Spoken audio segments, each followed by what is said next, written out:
میں نے اشارہ کیا کہ کیا رمضان المبارک کے مہینے ہی کے اندر زکوٰۃ ادا کرنی چاہیے اور غیر رمضان میں زکوٰۃ کی ادائیگی نہیں کرنی چاہیے؟ تو دیکھیے بات یہ ہے کہ زکوٰۃ کی ادائیگی کا رمضان المبارک کے مہینے سے کوئی تعلق نہیں ہے۔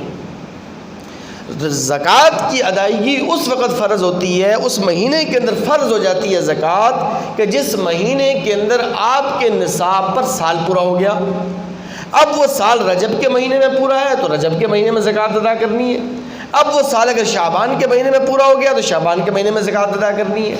یہاں تک کہ اگر وہ سال شوال کے مہینے میں، یعنی رمضان المبارک کے بعد کا جو مہینہ شوال کا مہینہ، شوال کے مہینے میں پورا تو شوال کے مہینے میں، ذیقعدہ کے مہینے میں اگر سال پورا ذیقعدہ کے مہینے میں زکوٰۃ دینی ہے۔ لیکن چونکہ رمضان المبارک کے مہینے کے اندر ہر عمل کا اجر و ثواب بڑھ جاتا ہے اور 70 گنا تک بڑھا دیا جاتا ہے، اس لیے لوگوں کا جذبہ یہ ہوتا ہے کہ ہم زیادہ سے زیادہ اجر و ثواب کمائیں، اس لیے وہ رمضان المبارک میں زکوٰۃ کی ادائیگی کا اہتمام کرتے ہیں، ورنہ یہ کوئی ضروری اور واجب نہیں ہے کہ رمضان میں ہی زکوٰۃ دی جائے۔ البتہ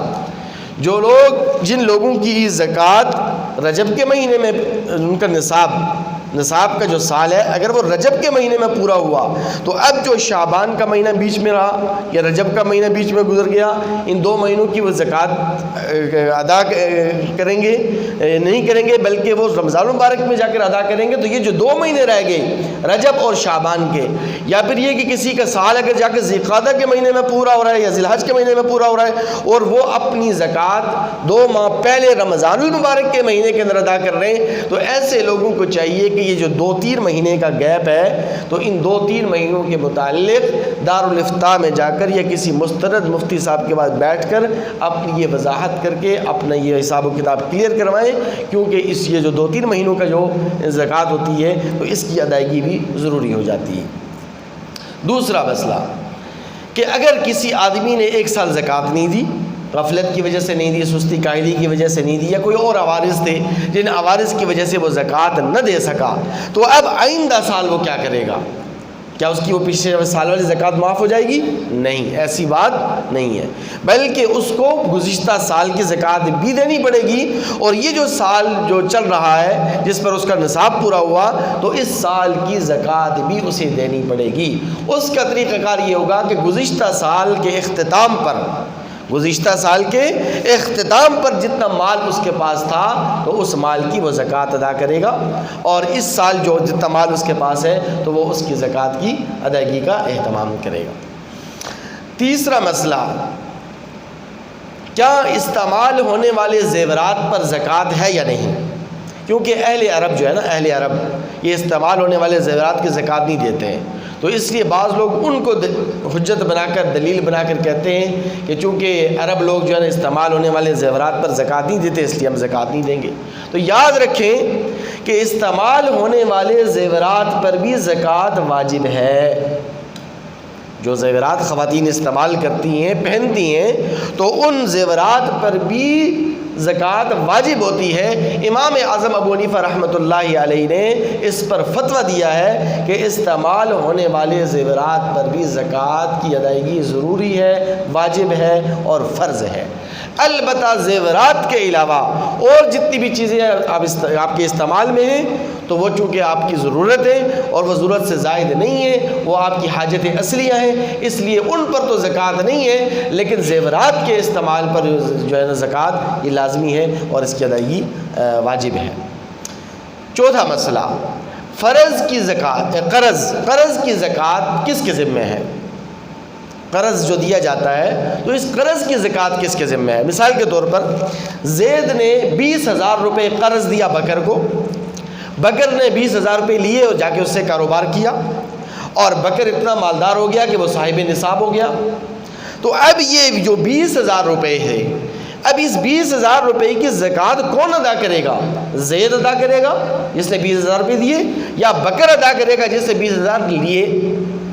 تو یاد رکھیں کہ قرض کی جو زکوٰۃ ہوتی ہے نا، یہ قرض دینے والے کے ذمہ ہوتی ہے، قرض لینے والے کے ذمہ نہیں ہوتی۔ اس لیے بکر جب بھی اپنی زکوٰۃ ادا کرے گا تو وہ 20,000 منہا کر کے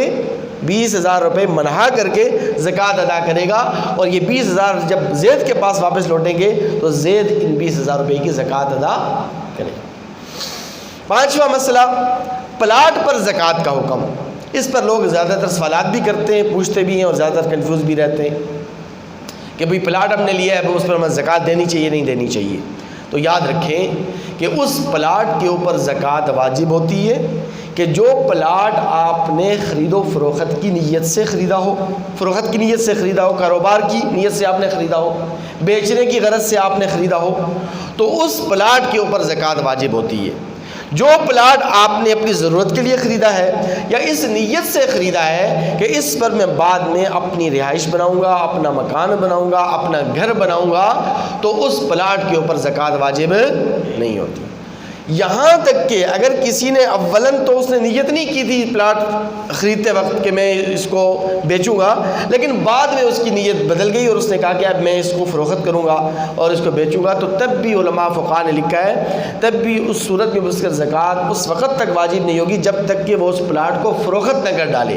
جب فروخت کر دے گا اور فروخت کے بعد جو پیسہ اس کے پاس آئے گا تو اگر وہ نصاب کو پہنچتا ہے تو پھر اس کی زکوٰۃ ہے، ورنہ زکوٰۃ۔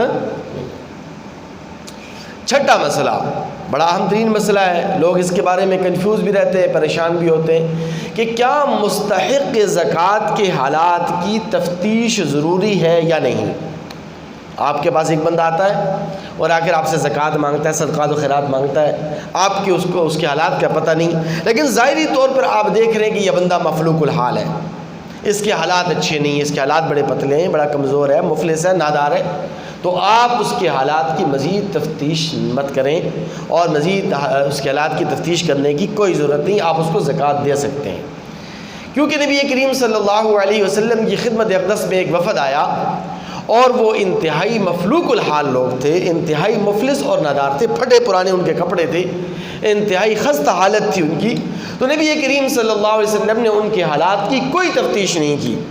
نہ ان کے گھر میں جا کے بندہ بھیجا کہ جاؤ ان کے گھر میں جا کر، ان کے علاقے میں جا کر، ان کے شہر میں جا کر، ان کے گاؤں گوٹھ میں جا کے تحقیق کرو کہ یہ لوگ غریب بھی ہیں یا نہیں ہیں، یہ مفلس ہے، نادار ہے، بلکہ نبی کریم صلی اللہ علیہ وسلم نے صحابہ کرام کو حکم دیا کہ سارے کے سارے لوگ اپنی زکوٰۃ، صدقات و خیرات لے کر آؤ اور ان کے درمیان تقسیم کر دو۔ تو اس لیے مستحق زکوٰۃ کی حالات کی زیادہ تفتیش کرنے کی ضرورت نہیں ہے، بس آپ کو جو مستحق نظر آتا ہے تو آپ اس کو زکوٰۃ دے سکتے ہیں۔ ساتواں مسئلہ، کیا مالدار بیوی اپنے غریب شوہر کو زکوٰۃ دے سکتی ہے یا نہیں دے سکتی؟ بیوی ہے، اللہ تبارک و تعالیٰ اس کے مال دولت کی نعمت سے نوازا ہے، خاوند ہے، غریب ہے، مفلس ہے، نادار ہے، تو آیا یہ بیوی، مالدار بیوی اپنے غریب شوہر کو زکوٰۃ دے سکتی ہے یا نہیں دے سکتی؟ تو دیکھیے اس کا جواب یہ ہے، علماء فقہاء اعظام نے یہ لکھا ہے کہ ایسی مالدار بیوی کو چاہیے، پہلی تو بات تو یہ کہ وہ اپنے اس غریب شوہر سے اتنا ہی نفقہ طلب کرے جتنی اس کی حیثیت ہے اور استطاعت ہے، اپنی ڈیمانڈیں کم سے کم کرے، نمبر ایک بات۔ اور دوسری بات یہ کہ اگر وہ اپنے غریب شوہر کی مدد اور اعانت اور تعاون کرنا چاہتی ہے تو اسے چاہیے کہ بھئی اسے کچھ رقم دے دے اور اس رقم سے اس کا شوہر کاروبار کرے جس میں دونوں کا فائدہ ہے، اور یہ اس کا تعاون بھی ہو جائے گا اور اس کی جو مدد اور اعانت بھی ہو جائے گی۔ چلو اگر کاروبار کے لیے رقم نہیں دیتی تو ویسے ہدیتاً دے دے، تحفتاً دے دے، لیکن زکوٰۃ نہیں دے سکتی، کیونکہ یہ جو شوہر اور بیوی ہے ان دونوں کے منافعات، ان دونوں کے فوائد و ثمرات مشترک ہوتے ہیں، عادتاً مشترک ہوتے ہیں، تو اس لیے نہ ہی شوہر اپنی بیوی کو زکوٰۃ دے سکتا ہے اور نہ بیوی اپنے شوہر کو زکوٰۃ دے سکتی ہے، نہ بیوی اپنے شوہر کو زکوٰۃ دے سکتی ہے، نہ شوہر اپنی بیوی کو زکوٰۃ دے سکتی ہے۔ زکوٰۃ کے علاوہ باقی تو تحائف کا تبادلہ کیا جا سکتا ہے۔ اللہ تبارک و تعالیٰ سے دعا ہے کہ